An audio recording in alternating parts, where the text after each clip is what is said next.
আসসালামু আলাইকুম। Wireless জাওতলা colony উচ্চ বিদ্যালয়ের অনলাইন ক্লাসে সবাইকে স্বাগতম। আশা করি শিক্ষার্থীবৃন্দ তোমরা সবাই ভালো আছো, সুস্থ আছো। আমরা সবাই ভালো আছি। আমরা অনলাইন ক্লাসে সর্বশেষ জ্যামিতিতে আমি উপপাদ্য বিশ সম্পর্কিত যে আলোচনাটি, সেটি হচ্ছে বৃত্তের একই চাপের উপর দণ্ডায়মান কেন্দ্রস্থ কোণ বৃত্তস্থ কোণের দ্বিগুণ। এই উপপাদ্যটি আমরা সর্বশেষ প্রমাণ করেছিলাম। আজকে আমরা এর পরবর্তী গুরুত্বপূর্ণ যে উপপাদ্যটি, সেটি হচ্ছে উপপাদ্য 23। বৃত্তে অন্তর্লিখিত চতুর্ভুজের বিপরীত কোণ দ্বয়ের সমষ্টি 180 ডিগ্রি বা 2 সমকোণ। উপপাদ্য 20 আমরা প্রমাণ করব। আশা করি তোমরা আমার সাথে থাকবে, মনোযোগ দিবে, বোঝার চেষ্টা করবে, আশা করি বুঝতে পারবে। তো আসো আমরা শিক্ষার্থীরা উপপাদ্য 20 আমরা যে উপপাদ্য 23 বৃত্তে অন্তর্লিখিত চতুর্ভুজের বিপরীত কোণ দ্বয়ের সমষ্টি 2 সমকোণের সমান, এই উপপাদ্যটি প্রমাণ করার জন্য পূর্ববর্তী যে বিষয়গুলো আমাদের জানা প্রয়োজন সেই বিষয়গুলো সম্পর্কে আমরা একটু লক্ষ্য করব। প্রথমেই যে বিষয়টা, বৃত্তে অন্তর্লিখিত একটা শব্দ রয়েছে। বৃত্তে অন্তর্লিখিত বলতে কি বোঝানো হয়? বৃত্তে অন্তর্লিখিত, তাহলে আমরা সবাই একটু যদি লক্ষ্য করি, এটি একটি বৃত্ত, কেন্দ্র বিশিষ্ট একটি বৃত্ত। এই বৃত্তে যদি বৃত্তের ভিতরে যদি আমরা একটা চতুর্ভুজ অঙ্কন করি, তাহলে বৃত্তের ভিতরে এই যে চতুর্ভুজ, এই চতুর্ভুজকে আমরা বলতে পারি এ বি সি ডি। এই চতুর্ভুজটি হচ্ছে বৃত্তে অন্তর্লিখিত। যদি কেউ চিন্তা করে বৃত্তে অন্তর্লিখিত বলতে বৃত্তের ভিতরে হলেই কি হবে, যেমন ডান পাশের বৃত্তের ভিতরে যে চতুর্ভুজটি রয়েছে, এই চতুর্ভুজটি বৃত্তে অন্তর্লিখিত নয়।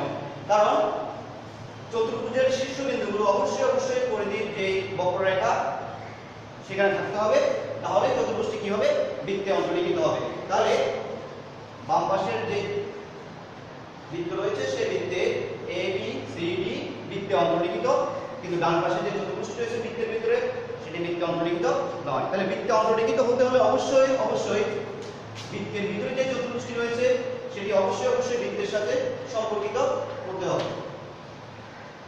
ওকে শিক্ষার্থীবৃন্দ, আমরা বৃত্তে অন্তর্লিখিত চতুর্ভুজ সম্পর্কে জানলাম।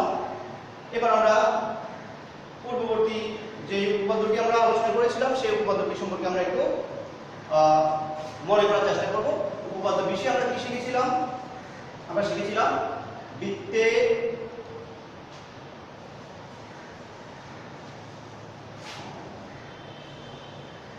একটি বৃত্তে যে কোনো একটি চাপ এ বি যদি হয়, কেন্দ্র যদি ও হয়, তাহলে এ ও বি এটি হচ্ছে কেন্দ্রস্থ কোণ, আর বৃত্তের সাথে যে কোণ উৎপন্ন হয় সেই কোণটি হচ্ছে বৃত্তস্থ কোণ। তাহলে কেন্দ্রস্থ কোণ আর বৃত্তস্থ কোণের সম্পর্কিত উপপাদ্য 20 আমরা পূর্ববর্তী ক্লাসে জেনেছিলাম। তাহলে আমরা কি জেনেছিলাম? সেখানে আমরা জেনেছিলাম যে বৃত্তে যে কোনো একটি চাপ নিলাম আমরা, এ বি চাপ, এই বি চাপের উপর দণ্ডায়মান কেন্দ্রস্থ কোণ এ ও বি, বৃত্তস্থ কোণ হচ্ছে এ সি বি। তাহলে আমরা উপপাদ্য 20 জেনেছিলাম যে কেন্দ্রস্থ কোণ বৃত্তস্থ কোণের দ্বিগুণ। তাহলে কেন্দ্রস্থ কোণ বৃত্তস্থ কোণের 2 দ্বিগুণ করতে হবে। তাহলে আমরা এর আগে উপপাদ্য 20 যদি স্মরণ করি, তাহলে কি আমাদের আশা করি সবাই মনে আছে, সেটা হচ্ছে কি, বৃত্তের একই চাপের উপর দণ্ডায়মান কেন্দ্রস্থ কোণ বৃত্তস্থ কোণের দ্বিগুণ, কেন্দ্রস্থ কোণ বৃত্তস্থ কোণের দ্বিগুণ। আশা করি আমরা বিষয়টা মনে করতে পেরেছি। এবার আমরা উপপাদ্যটি প্রমাণ করতে হলে, উপপাদ্য 23 প্রমাণ করতে হলে আর কি বিষয় জানতে হবে? প্রবৃদ্ধ কোণ। প্রবৃদ্ধ কোণ কি? প্রবৃদ্ধ কোণ হচ্ছে কোনো একটি কোণের পরিমাপ যদি 2 সমকোণের চেয়ে বড় কিন্তু 4 সমকোণের চেয়ে যদি ছোট হয় তখন সেই কোণকে আমরা কি নাম দিব? প্রবৃদ্ধ কোণ নাম দিব। যেমন তোমরা চিন্তা করতে পারো,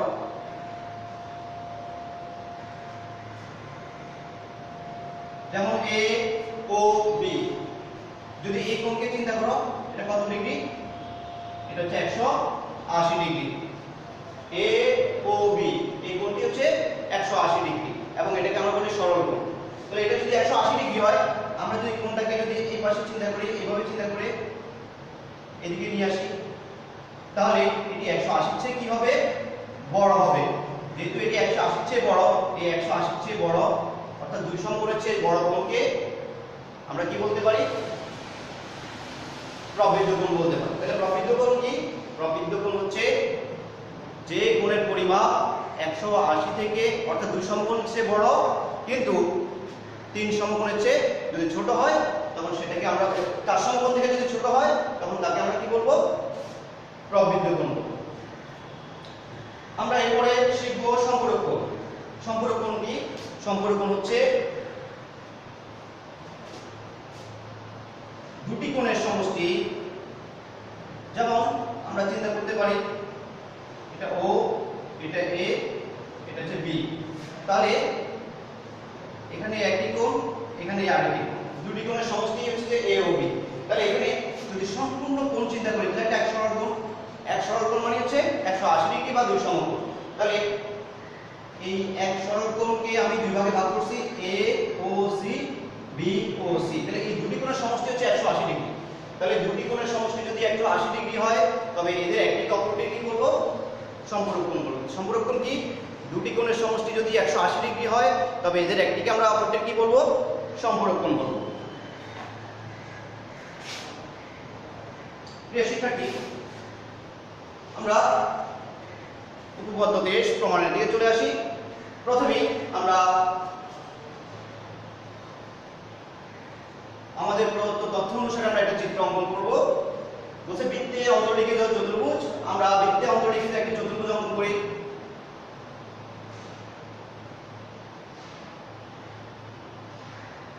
যে বৃত্তের কেন্দ্র হচ্ছে যে ও। তাহলে ও কেন্দ্র বিশিষ্ট একটা বৃত্ত যার ভিতরে অন্তর্লিখিত চতুর্ভুজ হচ্ছে এ বি সি ডি। তাহলে আমাদের প্রমাণ করতে হবে,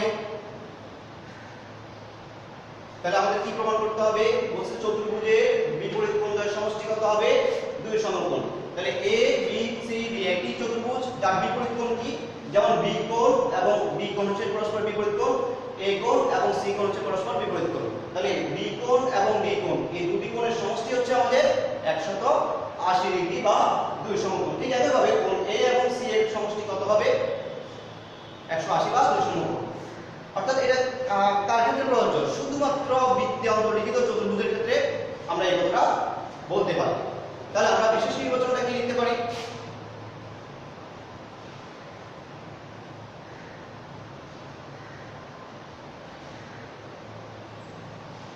বিশেষ নির্বাচন। বিশেষ নির্বাচনটা হচ্ছে যে মনে করি ও কেন্দ্র বিশিষ্ট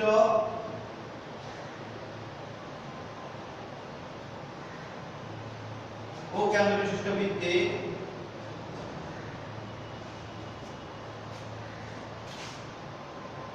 এ বি সি ডি যে চতুর্ভুজ আছে,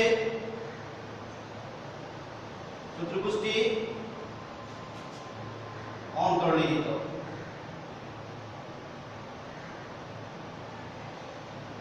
আচ্ছা, চতুর্ভুজটি যদি অন্তর্লিখিত হয় তাহলে আমাদের বলছে যে বিপরীত কোণদ্বয়ের সমষ্টি কি হবে? 2 সমকোণ। তাহলে বিপরীত, তাহলে প্রমাণ করতে হবে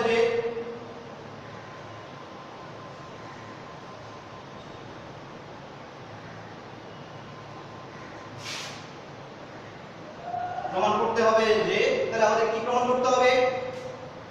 কোণ এ বি সি প্লাস কোণ এ ডি সি। তাহলে বি কোণ এবং ডি কোণ অর্থাৎ এ বি সি এবং এ ডি সি এই বিপরীত কোণদ্বয়ের সমষ্টি কত হবে? 180 ডিগ্রি বা আমরা বলতে পারি 2 সমকোণ। এবং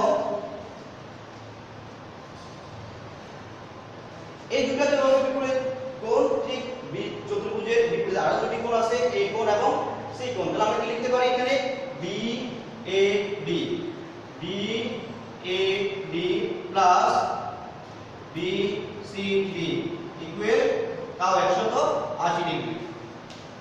তাহলে আমরা বিশিষ্ট নির্বাচন লিখে ফেললাম। একটু যদি আমরা লক্ষ্য করি, ও কেন্দ্র বিশিষ্ট বৃত্তে এ বি সি ডি অন্তর্লিখিত একটি চতুর্ভুজ। এই চতুর্ভুজের বিপরীত কোণ দ্বয়ের সমষ্টি, তার মানে কোণ বি এ বি সি এবং এ বি সি, এই দুটি কোণের সমষ্টি হবে 180 ডিগ্রি বা দুই সমকোণ। একইভাবে কোণ এ অর্থাৎ বি এ ডি এবং বি সি ডি এই দুটি কোণের সমষ্টি হতে হবে 180 ডিগ্রি। এবার শিক্ষার্থী বন্ধুরা আমরা প্রমাণে যাব। আমরা এখন প্রমাণে যাব। তো আশা করি তোমরা বিশেষ নির্বাচনটা বুঝতে পেরেছো।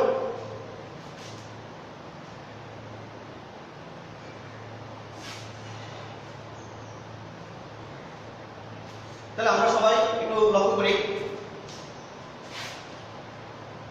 আমাদের প্রমাণ করতে হলে সহায়ক হিসেবে আমাদের কিছু অংশ অঙ্কন করতে হয়। অঙ্কন, তাহলে অঙ্কনে আমরা এ ও যোগ করব এবং ও সি যোগ করব। তাহলে এ কমা ও এবং সি কমা ও যোগ করি। অঙ্কন আমরা এ ও এবং সি ও যোগ করলাম। এবার আমরা প্রমাণের দিকে লক্ষ্য করি সবাই।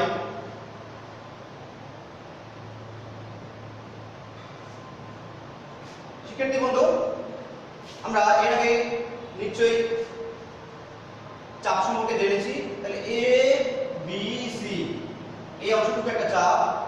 তাহলে আমরা লিখতে পারি এ বি সি চাপের উপর দণ্ডায়মান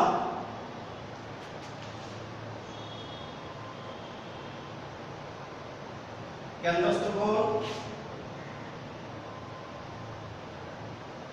তাহলে এ বি সি এই চাপের উপর দণ্ডায়মান, তাহলে এ বি সি চাপের উপর দণ্ডায়মান কেন্দ্রস্থ কোণ হচ্ছে এ ও সি, এ ও সি এবং বৃত্তস্থ কোণ কি?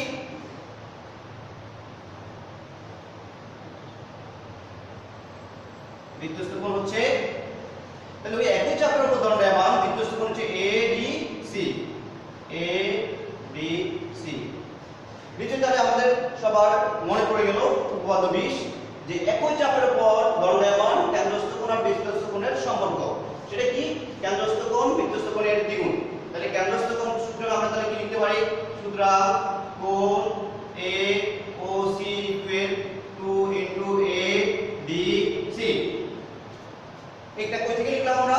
আমরা শেষ সাইডে লিখব যে একই চাপের উপর দণ্ডায়মান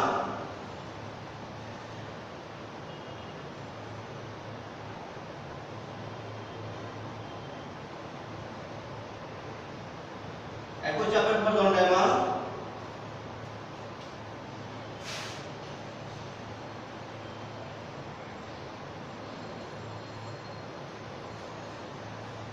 কেন্দ্রস্থ কোণ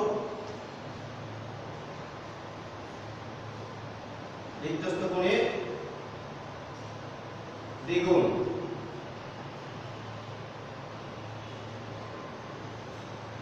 ওকে, তাহলে আমরা একই চাপের উপর দণ্ডায়মান কেন্দ্রস্থ কোণ বৃত্তস্থ কোণের দ্বিগুণ। এই যে কেন্দ্রস্থ কোণটা বৃত্তস্থ কোণের কি হলো? দ্বিগুণ হলো। এইটাকে আমরা এক নম্বর সমীকরণ হিসেবে ধরে নিলাম। আচ্ছা, আবার আচ্ছা এ বি সি এটি একটি চাপ, ঠিক একই ভাবে এ বি সি অপর একটি চাপ। তাহলে আবার এ ডি সি চাপের উপর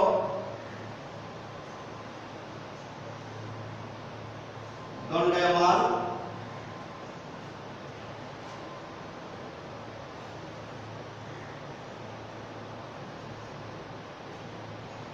কেন্দ্রস্থ প্রবৃত্ত কোণ। তাহলে কেন্দ্রস্থ প্রবৃত্ত কোণ হচ্ছে যে এ ও সি এবং বৃত্তস্থ কোণ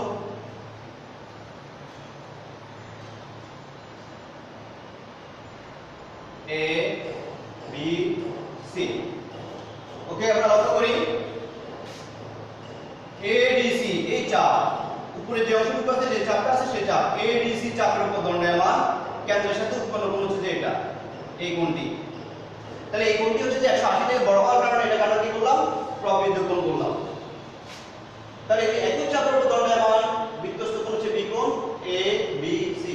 তাহলে কেন্দ্রস্থ কোণ বৃত্তস্থ কোণের দ্বিগুণ, কেন্দ্রস্থ কোণ বৃত্তস্থ কোণের দ্বিগুণ। সেই অনুসারে আমরা লিখতে পারি যে সুতরাং প্রবৃদ্ধ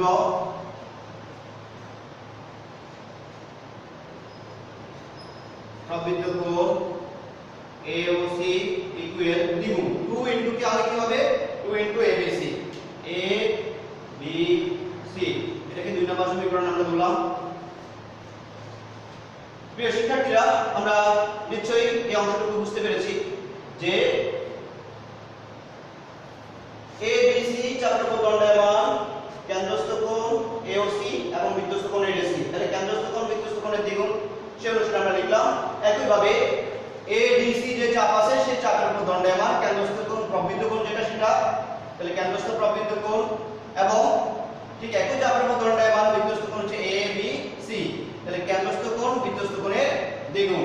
তাহলে কেন্দ্রস্থ কোণ কি হবে, বৃত্তস্থ কোণের দ্বিগুণ। তাহলে এই কোণটা এই কোণের দ্বিগুণ হিসেবে আমরা লিখলাম। তাহলে প্রথমে এটিকে আমরা 1 নম্বর সমীকরণ এবং এটিকে 2 নম্বর সমীকরণ ধরলাম। 1 নম্বর সমীকরণ ও 2 নম্বর সমীকরণ আমরা কি করব, এখন যোগ করব। 1 ও 2 নং সমীকরণ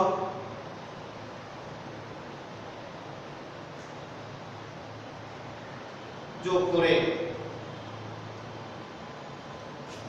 তাহলে 1 নম্বর সমীকরণ ও 2 নম্বর সমীকরণ যদি যোগ করি আমরা একটু লক্ষ্য করি, তাহলে কি পাবো আমরা। 1 নম্বর সমীকরণে আছে AOC, বাম পক্ষে AOC, এবং 2 নম্বর সমীকরণে বাম পক্ষে প্রবৃদ্ধ AOC। তাহলে প্রবৃদ্ধ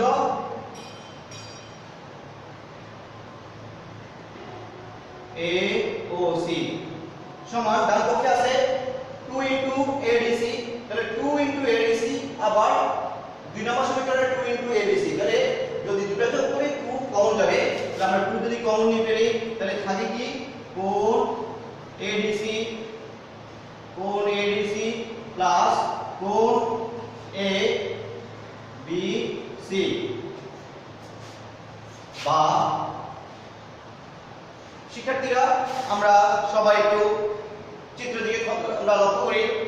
যদি তুমি চিন্তা করো যে কেন্দ্রস্থ কোণ AOC এবং প্রবৃদ্ধ কেন্দ্রস্থ কোণ AOC, তাহলে AOC প্রবৃদ্ধ AOC দুটো যদি যোগ করা হয় তাহলে বৃত্তের কেন্দ্রে উভয় কোণ যদি যোগ করা হয় বৃত্তের কেন্দ্র টোটাল কি বৃত্তাকার 360 ডিগ্রি কোণ উৎপন্ন করে। তাহলে AOC এবং প্রবৃদ্ধ AOC এই পাশে, তাহলে এই পাশের কোণ এবং এই পাশের কোণ টোটাল হচ্ছে কেন্দ্রে 360 ডিগ্রি উৎপন্ন করে। তাহলে আমরা কি লিখতে পারি, AOC প্লাস প্রবৃদ্ধ AOC সমান কত লিখতে পারি, 360 ইকুয়াল 2 ইনটু কোণ ADC প্লাস কোণ ABC। ওকে, আমরা উভয় পক্ষে যদি 2 দ্বারা ভাগ করি, বা উভয় পক্ষে যদি 2 দ্বারা ভাগ করি, তাহলে এটা হবে 180 ডিগ্রি ইকুয়াল কোণ ADC প্লাস কোণ ABC। সুতরাং তাহলে আমরা কি পেলাম, ADC প্লাস কোণ ABC ইকুয়াল 180 ডিগ্রি, বা 2 সমকোণ বলতে পারি। আচ্ছা, আমরা একটু লক্ষ্য করি যে আবার একটু লক্ষ্য করি 1 নাম্বার ও 2 নম্বর সমীকরণ যোগ করার ফলে আমরা এই সমীকরণটা পেলাম। এখানে AOC আর প্রবৃদ্ধ AOC, এখানে যদি আমরা আবার লক্ষ্য করি AOC এবং প্রবৃদ্ধ AOC, এই কোণ এবং এই কোণ টোটাল যোগফল কত, 360 ডিগ্রি। তাহলে AOC প্লাস প্রবৃদ্ধ AOC সমান আমি কি লিখলাম, 360 ডিগ্রি লিখলাম। 2 এই পাশে আছে, কিন্তু 2 পাশে যদি 2 দ্বারা ভাগ করা হয়, 2 দ্বারা এখানে 2 চলে যাবে, আর 360 কে 2 দ্বারা ভাগ করলে 180 চলে আসবে। তার মানে ADC এবং ABC সমান আমি কত পেলাম, 180 ডিগ্রি। তাহলে ABC, এই যে ABC এবং ADC, এই যে ADC, এই দুটি কোণের যোগফল কি হলো, 180 ডিগ্রি। অর্থাৎ বৃত্তীয় অন্তর্লিখিত চতুর্ভুজের এই দুটি কোণের সমষ্টি আমরা কত পেলাম, 180 ডিগ্রি। ঠিক একই ভাবে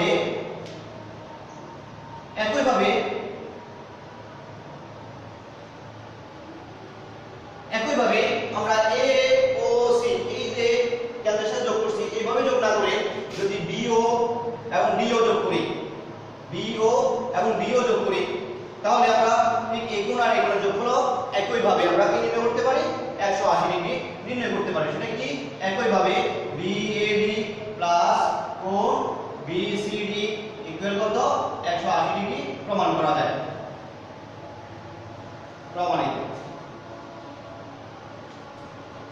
শিক্ষার্থীবৃন্দ, আশা করি তোমরা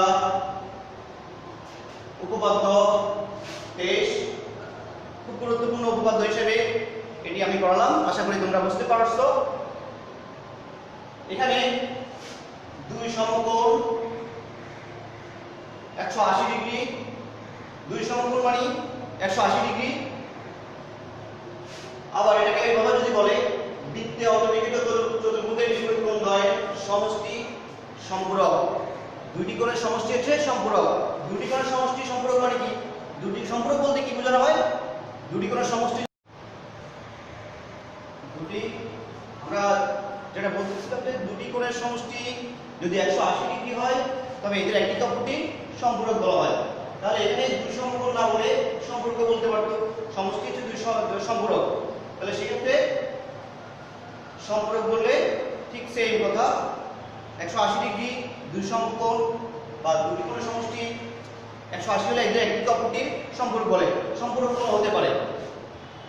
অপরদিকে যে বিষয়টা তোমাদের